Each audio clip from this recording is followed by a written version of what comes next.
ভারত বাংলাদেশের যুদ্ধ হলে পাকিস্তান ভুটান কি করবে? আর চিকেন নেক কেন ভারতের সবচেয়ে বড় আতঙ্ক? আজ আমরা এমন এক বাস্তবতা নিয়ে আলোচনা করতে যাচ্ছি যেটা দক্ষিণ এশিয়ার রাজনীতিতে সবচেয়ে ভয়ঙ্কর সম্ভাবনা হিসাবে ধরা হয়। ভারত যদি বাংলাদেশের সঙ্গে যুদ্ধে জড়ায় তাহলে কি বাংলাদেশ একা থাকবে? চীন, পাকিস্তান এমনকি ভুটান তারা কি ভূমিকা নিতে পারে? আর সবচেয়ে বড় প্রশ্ন, চিকেন নেক করিডোর কি ভারতের জন্য মৃত্যুর ফাঁদ হয়ে দাঁড়াবে? ভারত বাংলাদেশের যুদ্ধ কেন এই আশঙ্কা আলোচনায় আসে? ভারত ও বাংলাদেশ প্রতিবেশী রাষ্ট্র, দুই দেশের মধ্যে সহযোগিতা যেমন আছে তেমনই আছে সীমান্ত উত্তেজনা, পানি বণ্টন সমস্যা, রাজনৈতিক প্রভাব বিস্তার, আঞ্চলিক আধিপত্য। বিশেষজ্ঞরা মনে করে যদি কোনো সময় সম্পর্ক চরমভাবে অবনতি ঘটে তাহলে এটি দ্বিপাক্ষিক যুদ্ধ নয় বরং একটি আঞ্চলিক জিওপলিটিক্যাল সংঘাতের রূপ নেবে। যুদ্ধ হলে বাংলাদেশ কি একা থাকবে? চীন এখানে ভয়ঙ্কর রূপ নিতে পারে। বাংলাদেশের সবচেয়ে বড় সামরিক সরঞ্জাম সরবরাহকারী ভারতের কৌশলগত প্রতিদ্বন্দ্ব হিসাবে দেখে। দক্ষিণ এশিয়ায় ভারতের আধিপত্য চীন কখনো চায় না। সরাসরি যুদ্ধ নয়, কিন্তু অস্ত্র, গোয়েন্দা তথ্য, কূটনৈতিক সুরক্ষা, সীমান্তে ভারত। চীন যদি নড়ে বসে ভারত এক ফাঁদে নয় দুই ফাঁদে আটকে যাবে। আর পাকিস্তান সুযোগ পেলেই কাশ্মীরে হামলা চালাবে। পাকিস্তান ভারতের চিরতর শত্রু।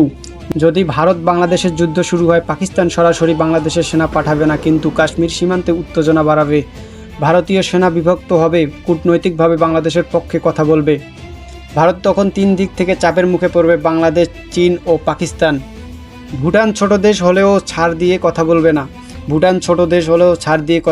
ভুটান সরাসরি যুদ্ধে জড়াবে না, কিন্তু ভুটানের ভূখণ্ড চিকেন নেক করিডোরের একবারে কাছাকাছি।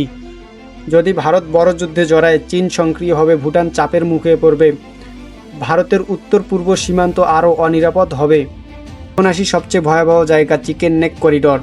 চিকেন নেক কি? পশ্চিমবঙ্গের শিলিগুড়ি করিডোর মাত্র 20 থেকে 22 কিলোমিটার চওড়া। ভারতের মূল ভূখণ্ডকে সংযুক্ত করছে আসাম, অরুণাচল, মণিপুর সহ 7টি বড় রাজ্য। কেন এটি ভারতের সবচেয়ে দুর্বল পয়েন্ট?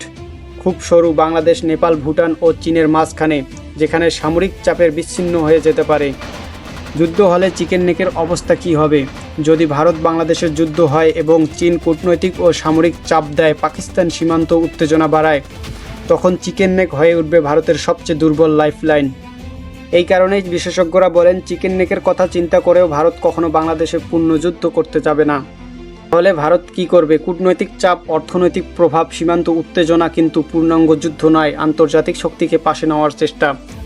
একটি ভুল সিদ্ধান্ত ভারতের জন্য আঞ্চলিক বিপর্যয় ডেকে আনতে পারে।